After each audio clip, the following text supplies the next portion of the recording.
Buenas noches, bienvenidos ustedes aquí a su casa. Aquí a partir de ahora va a ser la escena del crimen. En este lugar vamos a tratar de dilucidar y desmenuzar todos los hechos policiales desde un principio, aquellos que fueron y que golpearon a la sociedad desde un principio, desde su inicio hasta el final, con los protagonistas, con evidencias, sustentándonos siempre en un trabajo pulcro y minucioso de aquellos que formaron parte de las investigaciones de los hechos policíacos. Todos los casos policiales están envueltos en la palabra crimen en rigor porque tienen a factores delictuales, a códigos que se violan del procesal penal paraguayo. Entonces aquí va a ser un espacio donde vamos a hablar con los protagonistas y a exhibir siempre documentos que tengan que ver con ese caso en particular. Secuestros, raptos, asaltos, asesinatos.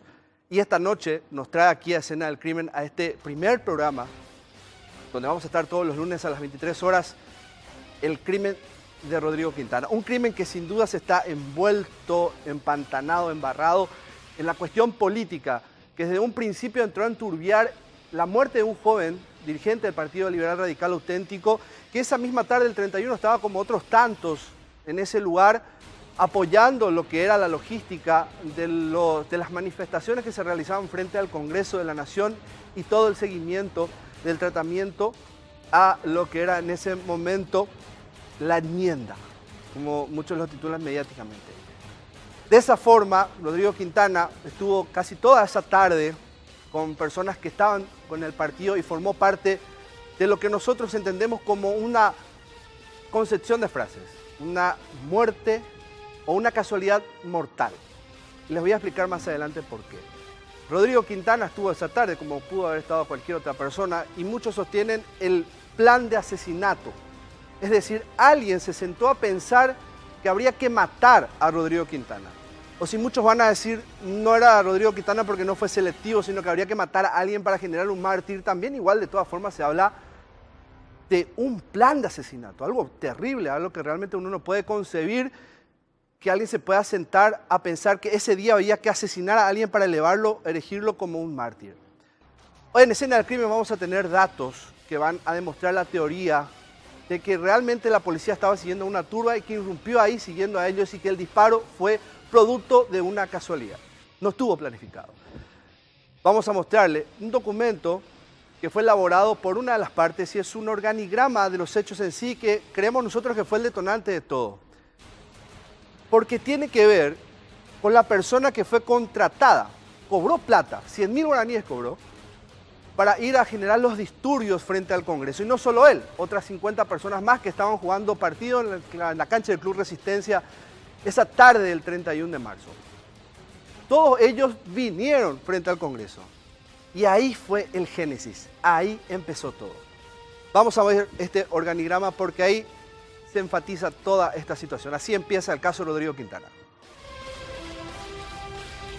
Están viendo ustedes en este organigrama que el 31 de marzo a las 17 horas, Silvino Romero, alias Amuleto, acompañado de 3 amigos, estaban en la cancha del Club Resistencia. Llegaron al lugar, 2 camionetas con carrocería, bajaron 2 personas de sexo masculino, una vestida de traje y el otro apodado Caballito, así lo conocían. Ellos ofrecieron 100.000 guaraníes por persona para ir a manifestarse frente al Congreso. Llegó a un lugar, un grupo de 30 personas aproximadamente, entre ellos barras del Club Cerro Porteño. Las personas de traje, esas 2 que les dije al principio, entregaron dinero a Caballito, uno de los que bajó de esa camioneta, y este repartió a su vez la plata a los que estaban jugando fútbol ahí. Les entregaron bombas 12x1, pirotecnia en general, y fueron hasta la plaza de armas. Y ahí se inicia todo esto, que desemboca en lo siguiente. Dirigente de nombre Raúl Cáceres les solicitó tirar estas bombas 12x1 a los policías e ingresar al Congreso Nacional. Uno dirá, ¿y esto qué tiene que ver con la muerte de Rodrigo Quintana? Yo les digo que tiene muchísimo que ver, porque con esto empieza una sucesión de hechos en cadena. Imagínense un incendio que se va alimentando de productos inflamables a medida que va a su paso, va consumiendo, va consumiendo, va consumiendo. es así como que el caso Rodrigo Quintana también tiene esos combustibles que van devorando y van terminando todo en la sede del Partido Liberal Radical Auténtico. Usted se pregunta, ¿y de dónde sacaron esto, este organigrama? Me parece que nosotros lo hicimos, claro, pero tiene un sustento jurídico. Vamos a la evidencia número 1, y es un documento que se trajo de la Fiscalía, que es la declaración del famoso amuleto. Ahí estamos. Ahí, amuleto señala, la chaca se lo conoce como caballito, que es lo que les dice, en la chacarita. Y se baja con un señor trajeado y nos dice, ¿quieren ganar 100.000 guaraníes? Y le dijimos que sí, nos dijo que sería una marcha tranquila y después ocurrió lo que ya todos saben, dice amuleto en su declaración. Contundente, ¿no? Bueno, ahí tienen. Lo que les mostré hace rato, que tiene un sustento, una evidencia que el Ministerio Público sostiene. Evidentemente, alguien en su testimonio declara haber sido pagado para ir a generar estos disturbios frente al Congreso de la Nación. Bueno, ya tenemos uno de los elementos, que es la turba, los hechos vandálicos. Ustedes saben, esa noche del 31 de marzo, tarde-noche, era como si estuviésemos en el Medio Oriente, en el centro de Asunción. Habían piquetes con quemas de cubierta en cada esquina, en cada calle. Era imposible cruzar en ese lugar. Y los hechos y los focos de violencia que se daban con la policía y los manifestantes eran cada vez mayor, iban en ascenso. Supóngase usted que estaba sobre la calle del Paraguay Independiente, esta es la comandancia de la policía, subiendo por Nuestra Señora, tenía un primer piquete en Presidente Franco, y otro a su vez sobre Palma, y otro a su vez sobre Estrella, y así iba subiendo la turba con los incidentes y se iban enfrentando y chocando con la policía y de manera cada vez más intensa. Pero luego se acaban las municiones, termina. Las municiones llegan a terminar y de alguna u otra manera eso genera una consulta, una pregunta.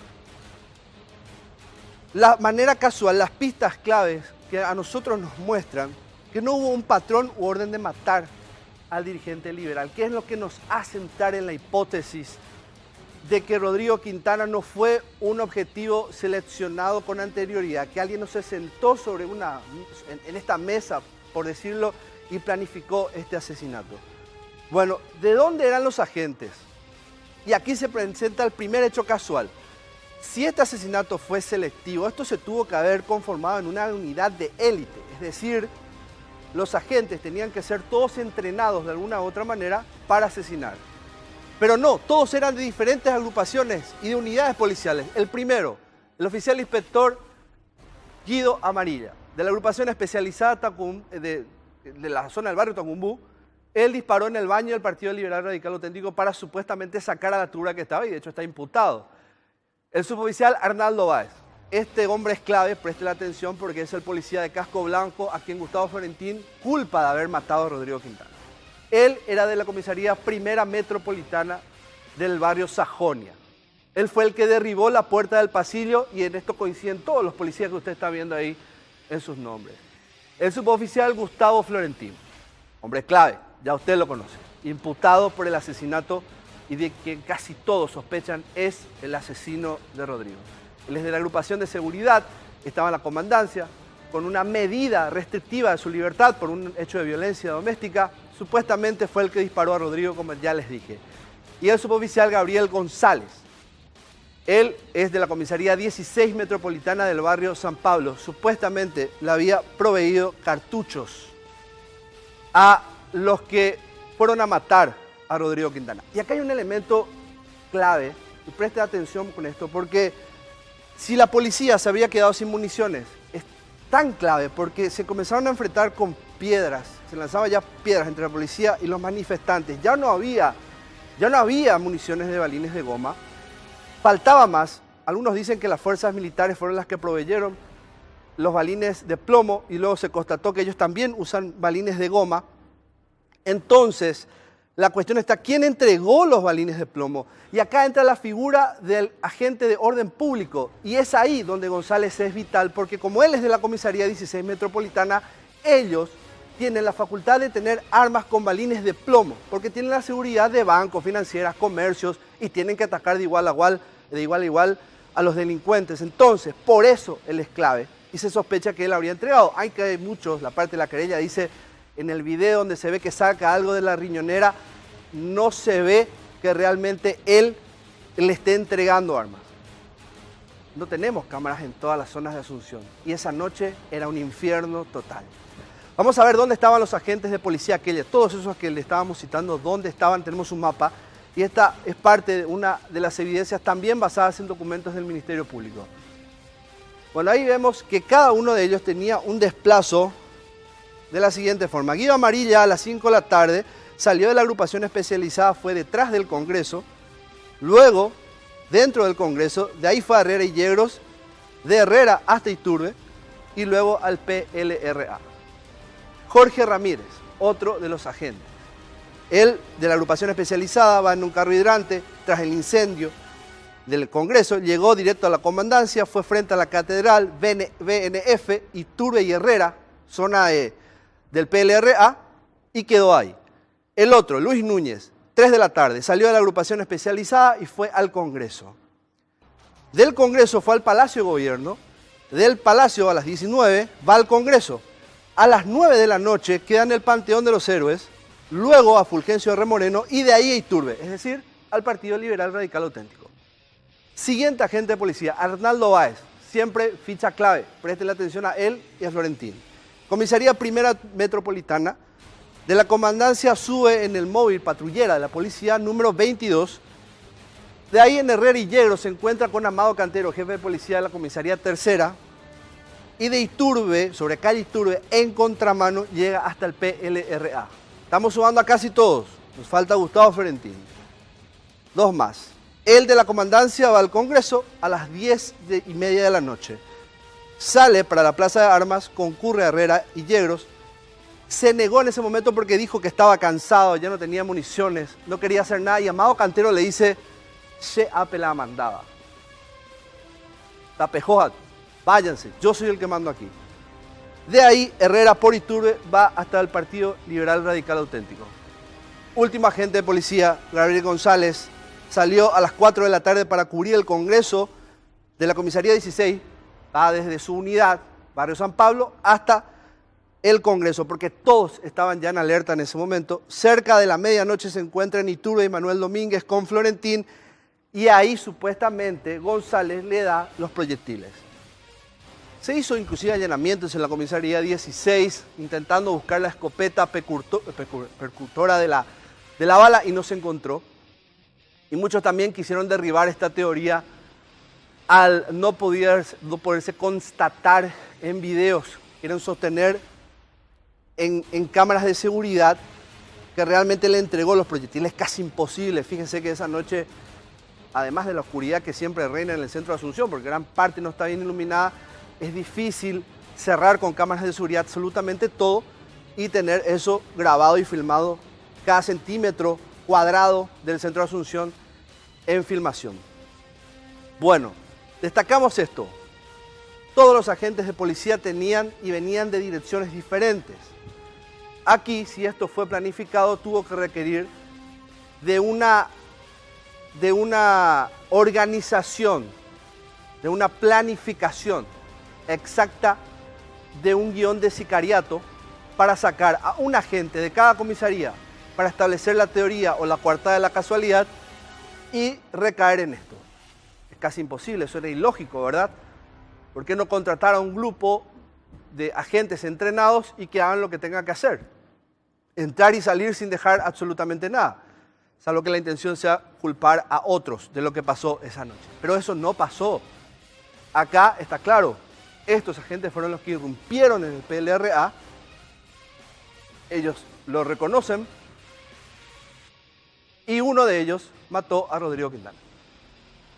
¿Por qué pasó esto? ¿Por qué lo mataron? ¿Fue o no planificado? ¿Alguien pensó en matarlo o no a Rodrigo Quintana? ¿Por qué es que llegan a la determinación de ingresar e irrumpir, golpear la puerta y disparar? ¿Hubo o no una orden? Y acá hay que identificar dos cuestiones totalmente diferentes. Una cosa es la orden que da de ingresar al PLRA de manera ilegal y la otra es una orden de matar. Y usted dirá, y las cosas no pueden ir una con otra. Y no porque ahí hubo un choque de jerarquías. Amado Cantero con Luis Cantero, muchos dicen que uno dijo una cosa y otro dijo otra cosa. Dos jefes policiales de dos instancias diferentes. Ahí pesó la antigüedad de uno y otro, quien estaba en el lugar y quien no estuvo. Pero eso es harina de otro costado. ¿Qué dice la ley con respecto a ingresar a lugares? Porque algunos señalan de la teoría de que la entrada ilegal, si no se producía, no hubiese muerto Rodrigo Quintana. Pero teniendo en cuenta a que había una turba que fue pagada y estaba subiendo, y suponiendo que ya estaba dentro del Partido Liberal, la ley permite, ante la sospecha, que la policía pueda actuar. Y este es el artículo 188 de las excepciones a la ley, de los allanamientos sin orden, y viene del Código Penal paraguayo. El punto 1, cuando existan denuncias fundadas sobre personas extrañas que fueron vistas introduciéndose en un lugar con evidentes indicios de que van a cometer un hecho punible, es uno. El segundo, cuando el imputado a quien se persigue para su aprehensión se introduzca en una propiedad privada y cuando provienen de un lugar cerrado, anuncien que allí se está cometiendo un hecho punible, si voces, o desde él se pida socorro. Y el tercero, cuando voces que provienen de un lugar cerrado anuncian que allí se está cometiendo un hecho punible, es decir, necesitan auxilio. En todos esos hechos la policía puede actuar.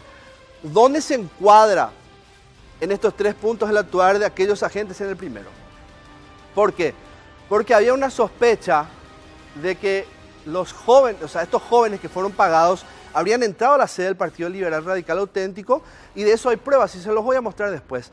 Pero ya se sabía que ellos estaban adentro y por eso deciden irrumpir en el lugar. Otra cosa muy importante es que la policía estaba siendo atacada desde el balcón del PLRA con piedras. Estaban arrojando piedras en el lugar, y esos eran los mismos que estaban siendo atacados, se estaban enfrentando con la policía cuadras abajo de ahí de la calle Iturbe, donde está la sede del Partido Liberal Radical Auténtico. Entonces, ¿qué hacen los agentes? Irrumpen y entran. Aclarado esto, de que habían ingresado basados ellos en una ley, ahora tenemos que entrar en la parte más espinosa de este caso. Pero evidentemente que como es la parte más esencial de la muerte de Rodrigo Quintana, vamos a hacerlo después del corte. Quédese con nosotros.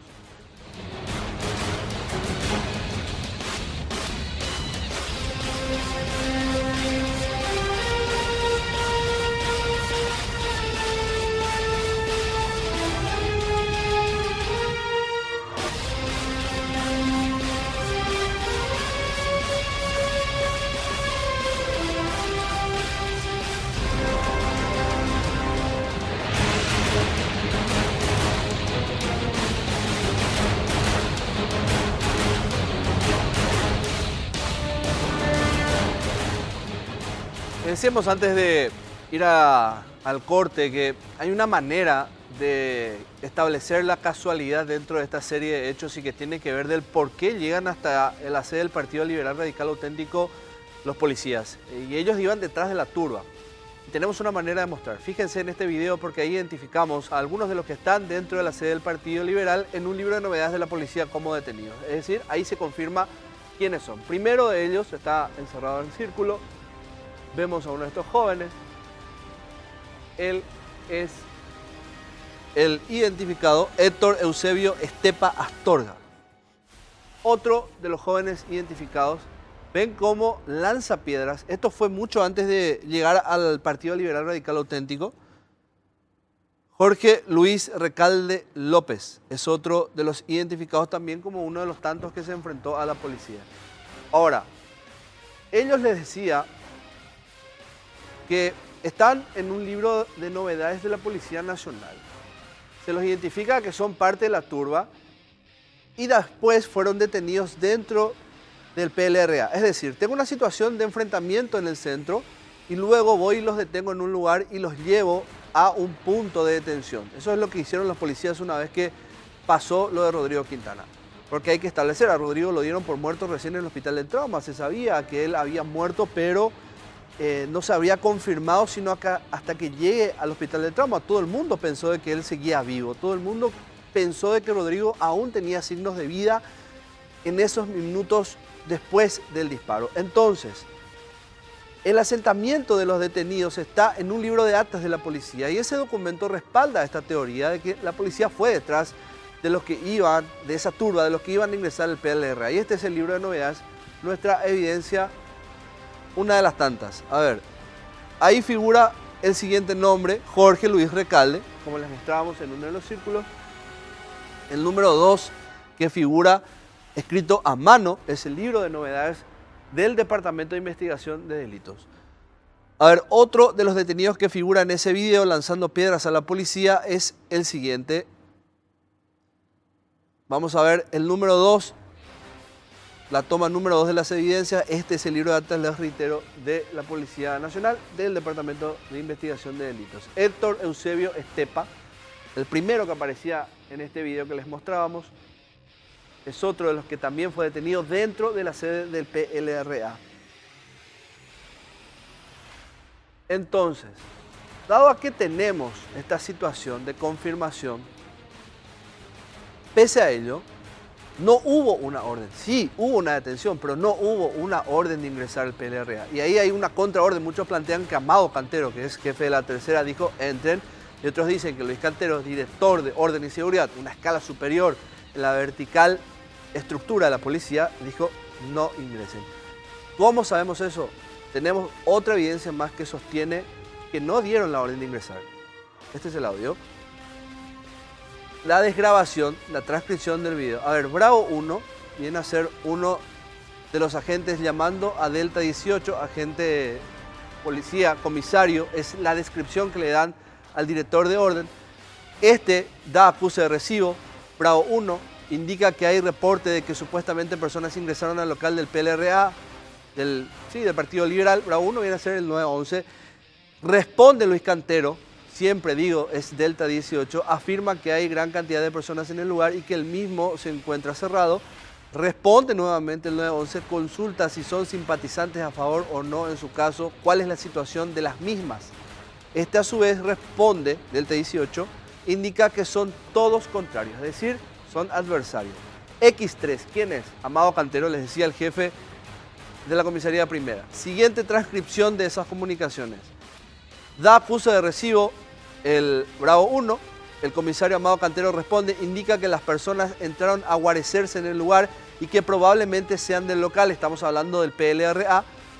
Este, Bravo 1, consulta si son personas que salieron de la plaza y entraron a resguardarse en el local del PLRA, y Cantero, Amado Cantero, afirma que presumiblemente sean 50 personas las que entraron al PLRA.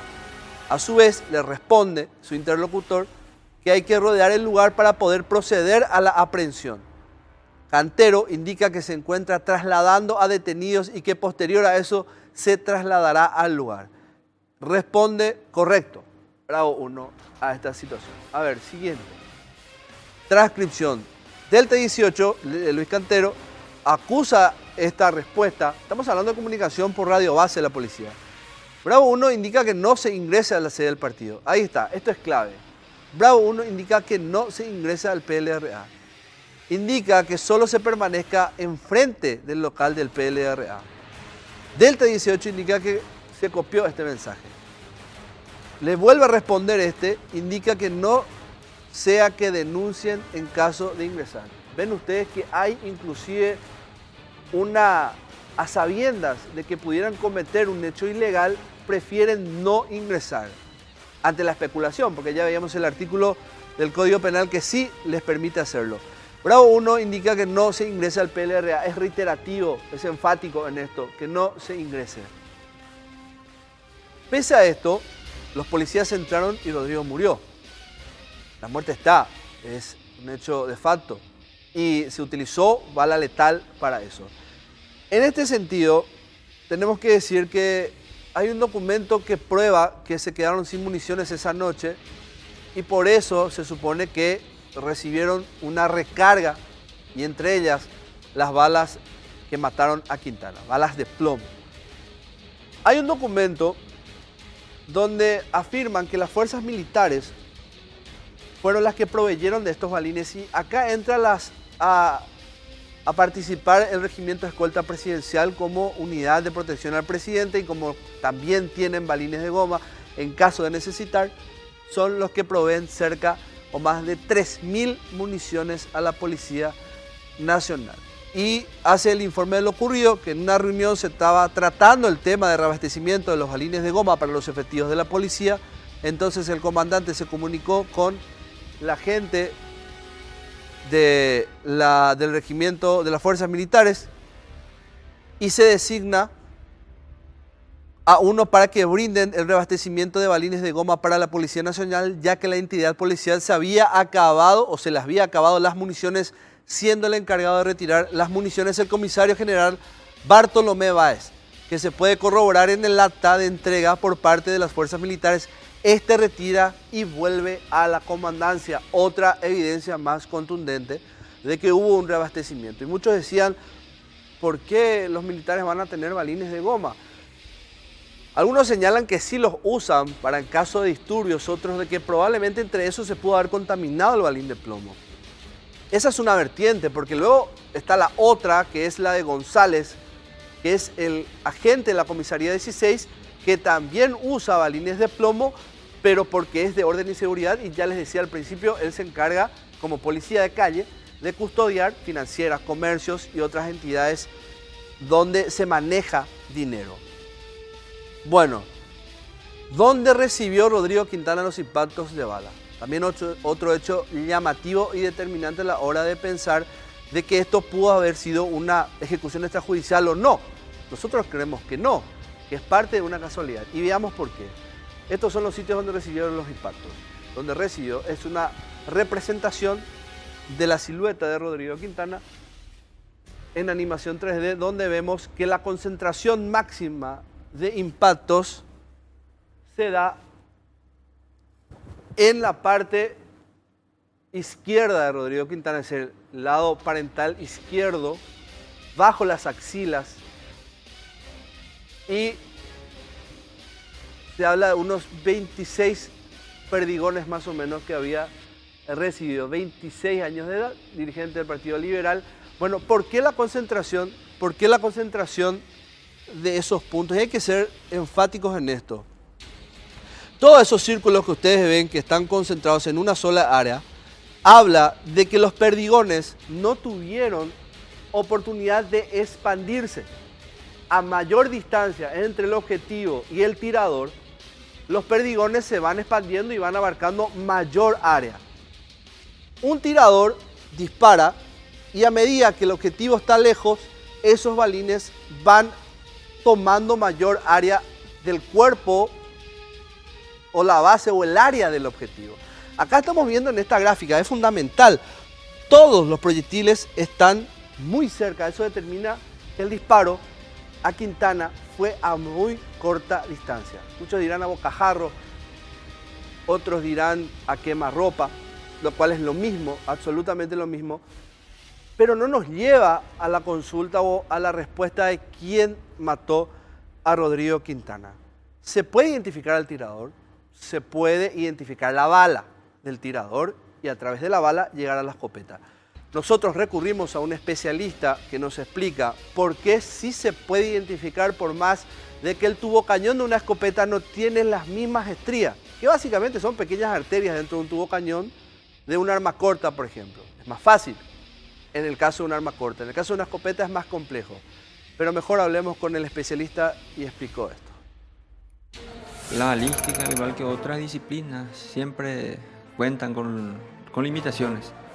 En ese sentido, las armas de animaliza o las escopetas, sabemos que disparan proyectiles esféricos, las postas o perigones.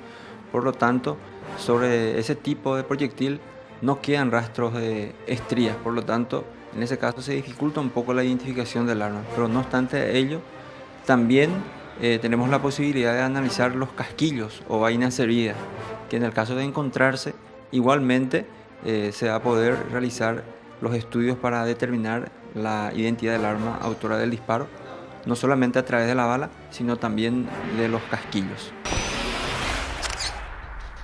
Ahí está, parece complicado porque el experto dice que como no tiene las estrías el tubocañón de una escopeta, como la tiene sí un arma corta, es complejo identificar. Pero ¿cómo entonces se puede llegar a concluir si esta escopeta con este código, con este serial, disparó esta munición, por ejemplo? Escuchemos al especialista. En el caso de la escopeta sí también se puede llegar a la identificación del arma, pero en ese caso solamente a partir del casquillo y no de los proyectiles, por el hecho de que esa arma, la escopeta, tiene el ánima lisa. La parte interna del cañón de una escopeta es lisa, carece de estrías, por lo tanto sobre el cuerpo de los proyectiles esféricos por su forma misma no quedan esos rastros, por lo tanto es imposible realizar el estudio a través de los perigones que puedan ser levantados del lugar del hecho o extraídos del cuerpo de la víctima. Solamente a partir del estudio de la vaina se puede llegar a la identificación del arma en el caso de las escopetas. Bueno, entonces ¿se puede llegar o no a saber quién fue el que mató a Rodrigo Quintana? Bueno, ya nos dijo que sí se puede identificar a través de la aguja percutora de la escopeta, midiendo la base de la vaina o el cartucho por el hueco que deja en esta base. Pero ¿esto nos lleva o no a la identidad del asesino? Escuchemos al especialista. Sobre todas las vainas percutidas quedan rastros del percutor del arma, el elemento o mecanismo del arma que justamente se utiliza para poder golpear el fulminante, que es un explosivo sensible al golpe. Por lo tanto, a consecuencia del golpe del percutor del arma, queda sobre la vaina huellas que permiten la identificación del arma. Bueno, pero entonces, eso no una casualidad lo que pasó.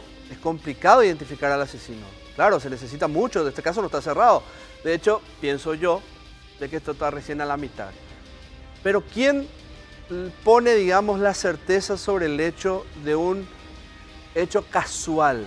De que este crimen no fue planificado. Nadie se sentó a escribir y a cranear que a Rodrigo lo mataron como plan de ejecución política en un hecho que sí era político, pero que este crimen no tiene que ver. Es producto de una mortal casualidad. Y lo hace el propio Gustavo Florentín. ¿Cuándo? 3 días después del asesinato, en una filmación hecha por la propia abogada Selva Rodríguez a Florentín, donde confiesa que iban detrás de la turba. Y recibimos órdenes de avanzar y de ingresar detrás de ellos. ¿Pero quién? Y el superior, el que estaba acompañando el procedimiento de X3. O sea, X3 le dijo que ingresen al PLR. Sí. Que no vayamos y estábamos en persecución de la turba. Y dale, pilla, agarra, gente se acuerda, diciendo nada. O sea que ustedes ingresaron al PLRA porque estaban detrás de la turba en persecución de la turba. En persecución de la turba, lo cual, una vez ahí enfrente del PLRA, ellos habían pisos superiores, había un segundo piso y los manifestantes, o sea que la turba que ingresó en el PLRA, seguían amedrentándonos, tirándonos piedras, botellas. La puerta fue cerrada por nuestra cara. Yo pateé la puerta e ingresamos. Yo ingresé primero porque los otros suboficiales que estaban conmigo, tanto mi flanco izquierdo como mi flanco derecho, al patear la puerta, toditos nos encimamos en la puerta y me decían que me cubrían. Te curo. Yo en ningún momento efectué un disparo ahí. Ni un solo disparo. Ningún solo disparo. Y ahí salta Arnaldo Báez como otra de las piezas fundamentales dentro de esta especie de tablero de ajedrez donde los peones se siguen moviendo y el alfil, la reina, está bastante detrás. Es decir, ¿quién será el asesino? Hasta parece una especie en la jocosidad de ese juego de ludo que teníamos antes en la casa. ¿Quién mató a Rodrigo Quintana? ¿Y por qué? Por sobre todas las cosas. ¿Fue el impulso lo que lo llevó a matarle de una jornada bastante caótica que se estaba llevando a cabo con horas y cansancios y en medio de tantas situaciones confusas? Pudo haber sido. Pero lo que está muy claro es que esto fue producto de un hecho casual. Y ustedes lo vieron, está más que claro. Pero antes de cerrar, tenemos que hacer un último corte y volvemos a despedirnos aquí en la Escena del Crimen.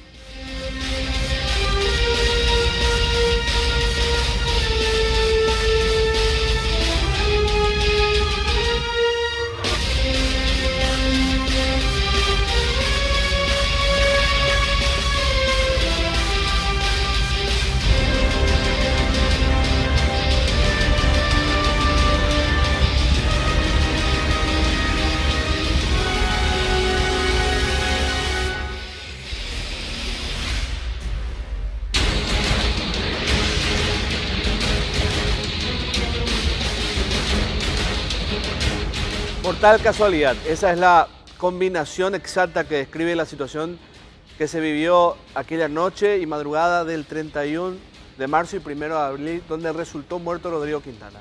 Separamos lo que es la cuestión política de la muerte, ustedes se dieron cuenta. Nos importó esclarecer cuáles son los puntos que sostienen que a Rodrigo no lo mataron como producto de un plan de sicariato, sino que fue lastimosamente producto de una situación casual, donde agentes de diferentes unidades se encontraron esa noche siguiendo a una turba que fue confesada por uno de ellos, que se escondieron en la sede del partido y que a los agentes afirman haber estado siguiendo y se los identifica inclusive en actas de detención. Cuando ingresaron, patearon, estaban fuera de sí, estaban cansados, no sabían cómo hacer y la confusión reinaba y muchos agentes cayeron heridos esa noche y puede ser que hasta haya existido una sed de venganza en el sentido de que querían también detener, tomar, agarrar a las personas que habían herido a otros agentes a pedradas. Pero el uso de balines de plomo de manera indiscriminada o intencional no está confirmado. No se sabe con exactitud de dónde vino. Por eso es que estoy seguro de que esto se trató de una mortal casualidad. Hoy hubiésemos estado hablando del verdadero proveedor de esas balas de plomo. Esta noche, sin duda, sentamos precedente en lo que hace a un género largamente olvidado dentro del periodismo, que es el policial. Y aquí vamos a ocuparnos de esclarecer, no digo como investigadores, sino como periodistas, recurriendo a documentos que ya fueron analizados por aquellos que sí hacen la investigación en el terreno y son parte en un juicio. Nosotros vamos a hacernos ecos de eso y también sacaremos la investigación y conclusiones que tienen que ver con los hechos que están probados evidentemente en los casos. Que pasen una muy buena noche y buen descanso.